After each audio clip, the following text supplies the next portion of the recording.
Canterbury Park, this is Erica Murray. She's a new rider this spring, summer at Canterbury, and we welcome a young lady who grew up as a self-proclaimed weird horse girl. She's from Louisiana. What does that mean?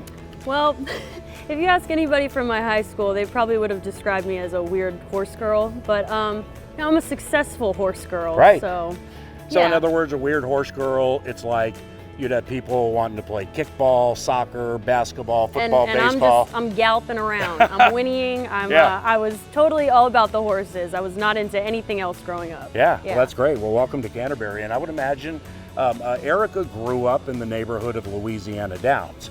And I would imagine to get where you are now, that parents would have to be supportive in because it's a different career, it's a different lifestyle.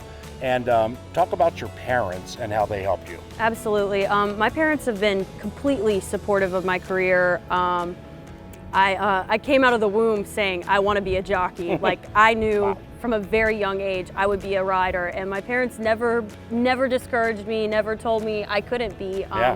And they didn't grow up around the racetrack. They didn't know anything about the racetrack. And they did absolutely everything to support me in this career, and they've been just instrumental in my career. And Erica, is that still the case, not only with your parents, but your immediate support system? And why I ask is because occasionally riders will, let's just say, fall off horses, or there could be a problem, and it also can be a nomadic, traveling kind of lifestyle, and that's different. Absolutely, that too. I've been really lucky.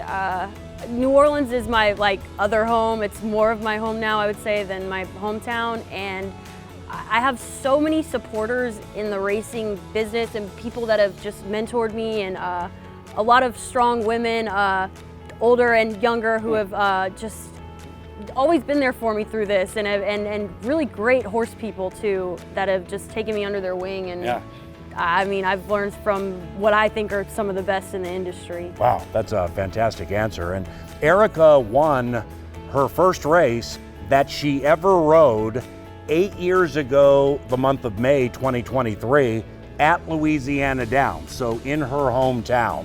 Seriously, friends, family, your first race you win, what was that like? It was unbelievable. It was, I actually had a moment when I crossed the wire. I thought something had gone wrong, or I mean, it was a dream. It really was. Wow. I think I didn't eat for 3 days after that. Well, that's good for a jockey. Crying. Yeah, exactly. I mean, it was just it was an unreal moment. Yeah.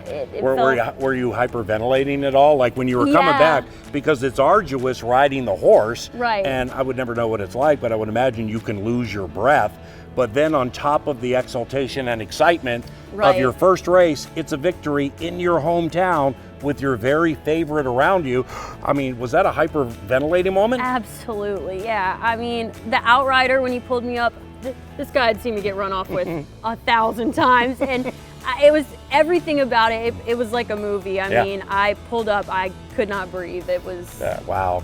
Because this is customary when jockeys win, either for the first time or victory number 500,000, whatever. Did the jockeys get you? I mean, was it a Gatorade bath? It was How'd not that just work? the jockeys. Like I said, I grew up in that town, so a lot of people had seen me get to that moment, and the very first step I took off the horse, there was trainers putting ice buckets on me. There was valets getting me, jockeys, everybody. I feel like got me with either the hose, a bucket of ice water, some eggs. Yeah, you flowers. got fans picking up half-eaten hot dogs, saying, right. I want to be part of it, exactly. This is fun. Yeah. Let me ask you a question about, you're on the track with a horse, and whether you think you got a live shot or you think you're a long shot, nevertheless, that doesn't matter. But the horse is a bad actor, and it's 6 minutes to the race, and the horse is jumping around and kind of running its race before the race.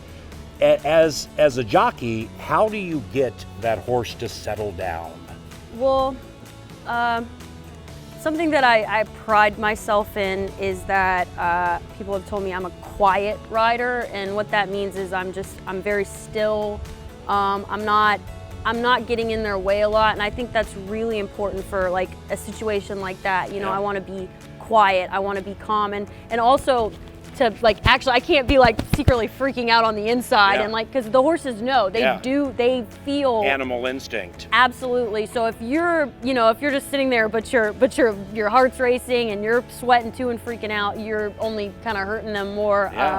And that's one of the biggest things before a race. I mean, if they're running their race right then from nerves, you're ruining your opportunity. So I try to just be as quiet as possible and just be a really good horseman in moments like that, and not make the situation worse. Before we say goodbye, my sources tell me that you are in love with karaoke. Yes, but is that true? I do have a second love that that I have to rep. Is it possible for somebody who loves karaoke to sing taps? Absolutely not. I mean, so because sorry. that's what's going to happen when the Vikings play the New Orleans Saints. It's going to be taps at the end of that game for fleur-de-lis. Now, wait a second. I read that while you're a Saints fan and call New Orleans home, you're like, I watch the Saints, but I don't really know what's happening, so I don't really care that much. Tell me I'm wrong. I said that one time. That's all it takes. A long time ago. Okay. I'm much more rehearsed now. All right. Well, Saints affiliation aside, welcome to Minnesota. Thank you so much. We're going to get rid of that, and next time maybe you can sing a karaoke song for us, okay? Maybe not. Appreciate you. Thank you. Erica Murray, welcome to Canterbury.